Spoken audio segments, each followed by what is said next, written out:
各位午夜怪談嘅忠實聽眾，大家深夜好，又係我喺呢個夜闌人靜、最適合挑戰你哋膽量極限嘅時刻，同大家一齊翻開香港最黑暗、最沉重嘅一頁。今晚我哋要去嘅地方，可以話係香港靈異地圖上面一個大佬級別嘅存在。佢嘅怨氣之重、歷史之血腥、傳聞之恐怖，令到好多所謂嘅鬼屋喺佢面前都只係小巫見大巫。佢就係達德學校。點解一間鄉村小學會成為全香港甚至全亞洲都聞名嘅恐怖禁區？點解佢會被冠以猛鬼學校之王嘅稱號？喺佢嗰啲佈滿青苔、頹垣敗瓦嘅校舍背後，究竟埋藏咗幾多層層疊疊、跨越百年嘅血債同冤魂？由抵抗英軍嘅亂葬崗，到日佔時期嘅屠殺場，再到最為人所熟知嘅紅衣校長自殺傳聞，呢片土地就好似一塊吸滿咗鮮血同淚水嘅海綿，輕輕一碰就會滲出最刺骨嘅寒意。今晚就等我帶大家潛入呢座已經被時間遺棄嘅廢墟，聽一聽嗰啲被困喺磚牆瓦礫之間永不超生嘅靈魂，佢哋嘅故事。如果你準備好，我哋就一齊踏入呢個有入無出嘅恐怖校園。要理解達德學校嘅恐怖呢，我哋唔能夠單純由間學校本身開始講啦，我哋要將時間推返去更加耐之前，去到1899年嗰一年呢，係香港歷史上一個重要嘅轉捩點啦。英國正式接管新界，當時好多新界嘅村民並唔願意就咁將自己嘅家園拱手相讓俾啲鬼佬，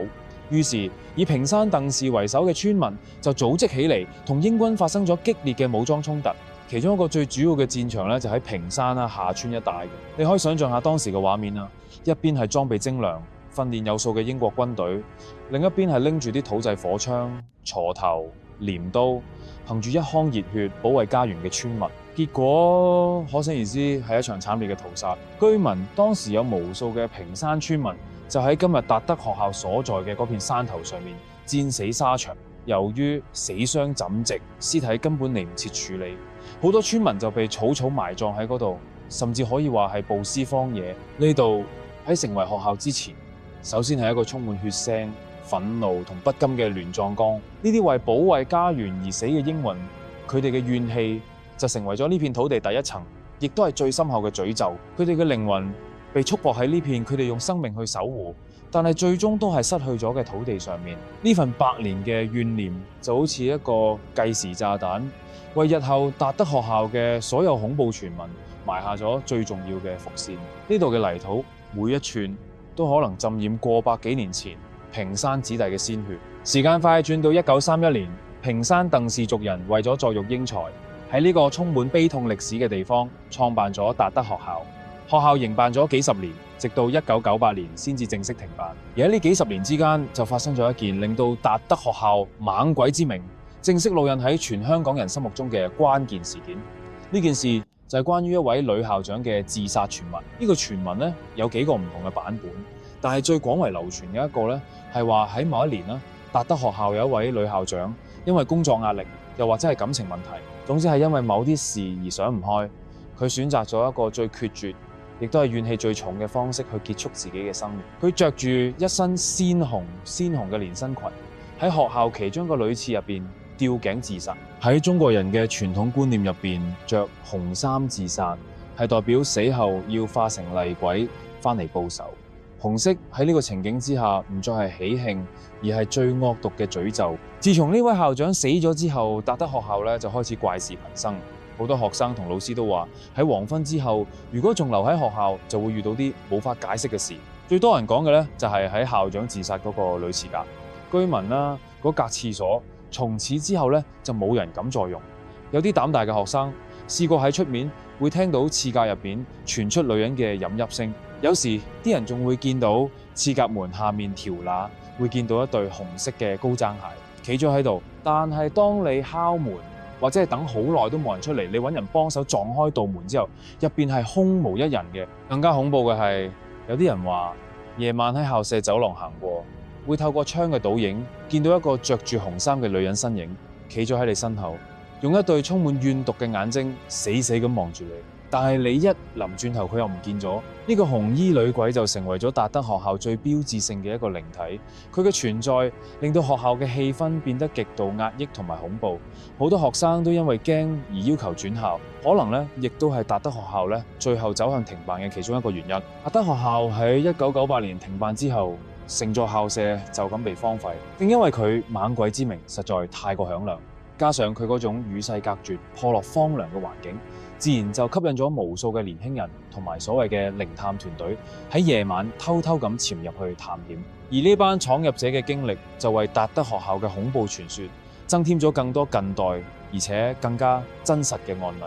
呢啲案例唔再係道聽途說，而係好多人聲稱嘅親身經歷。其中一個最出名亦都係最得人驚嘅傳聞，係關於一班中學生嘅。話說有一次，有10幾個中學生趁住假期相約一齊去達德學校探險，佢哋帶住電筒嘻哈哈咁行入去，起初都冇乜特別。但係當佢哋行到去其中一間課室嘅時候，其中一個女仔突然之間企咗喺度唔喐，佢啲朋友叫佢，佢都冇反應。過咗一陣，個女仔突然開始全身抽搐，個頭以一個好唔自然嘅角度向後仰，口中發出啲唔似係佢自己嘅好低沉嘅男人聲。佢啲朋友嚇到即刻想走，但係個女仔突然變得力大無窮，捉住其中一個男仔，張開口就想咬落去。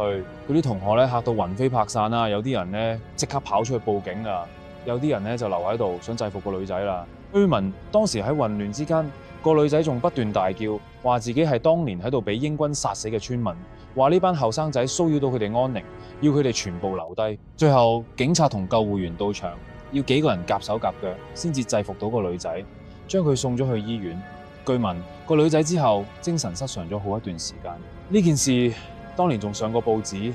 令到達德學校嘅危險形象深入民心。除咗呢單嘢，仲有無數嘅靈探團隊聲稱喺達德學校遇到過各種怪事，例如所有嘅電子儀器，包括相機、攝錄機、電話，一入到學校範圍，電池就會好快耗盡，或者係無故失靈。有啲人錄到過啲好清晰嘅靈體對話，內容包括男人嘅喊罵聲、女人嘅喊聲，甚至係細路仔嘅笑聲。有啲人仲話喺學校嘅操場會見到一啲半透明嘅好似霧咁嘅人形物體喺度遊蕩。呢啲無數嘅實錄都指向一個結論：達德學校唔係一個可以隨便挑戰嘅地方。達德學校之所以咁恐怖，其中一個原因係因為佢唔係得一種鬼，佢就好似一個靈界嘅集合地，聚集咗唔同年代、唔同原因而死嘅亡魂。除咗100年前戰死嘅村民英魂同埋傳說中嘅紅衣女鬼校長之外，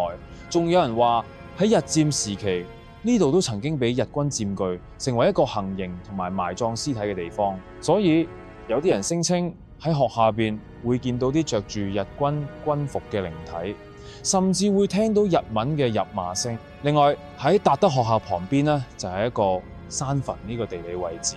喺風水學上被認為係聚陰嘅格局。學校本身已經充滿怨氣嘅，再加上旁邊墳場嘅陰氣，兩者互相影響，就令到呢度嘅氣場變得極度兇險。更加令人心寒嘅係，有啲靈探人士話喺學校入邊感覺到最活躍嘅靈體，竟然係小朋友。佢哋話會喺空無一人嘅課室聽到啲細路仔跑嚟跑去嘅腳步聲，或者係玩拍拍手遊戲嘅笑聲。有啲人甚至話試過喺夜晚見到操場上面嘅台，自己喺度前後搖擺。究竟呢啲小鬼係咪當年喺度讀書但係不幸夭折嘅學生，定係佢哋根本就係山墳嗰邊走過嚟玩嘅靈體？冇人知道。但係嗰種由天真嘅童聲所帶嚟嘅恐懼，往往比青面獠牙嘅惡鬼更加令人毛骨悚然。一個地方同時有戰死嘅怨魂、自殺嘅厲鬼、被屠殺嘅冤魂，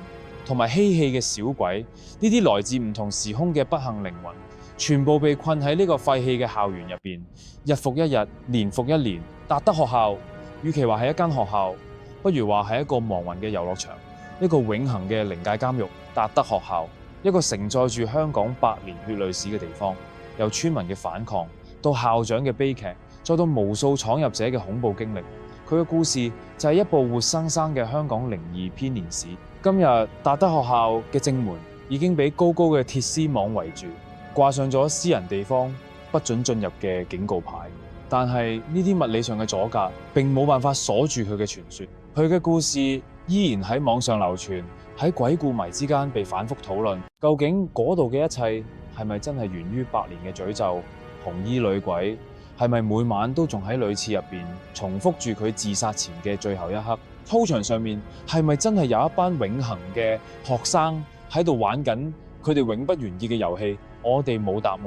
或者有啲地方佢嘅存在就係為咗提醒我哋，歷史嘅傷痕並唔會輕易被時間沖淡，而嗰啲因為悲劇而逝去嘅生命，佢哋嘅執念亦都可能會以一種我哋無法理解嘅方式繼續傳流落去。好啦，今晚午夜怪談關於達德學校嘅分享就到呢度啦。希望呢個香港最頂級嘅恐怖傳說能夠令大家對敬畏呢兩個字有更深嘅體會。多謝各位嘅收聽。如果你鍾意我哋嘅節目，記得訂閱同埋分享。最後都要喺度奉勸一句，好奇心有時真係會殺死貓。有啲禁地呢，我哋作為凡人呢，最好都係遠遠咁聽下故仔就算。我哋下次午夜怪談再會。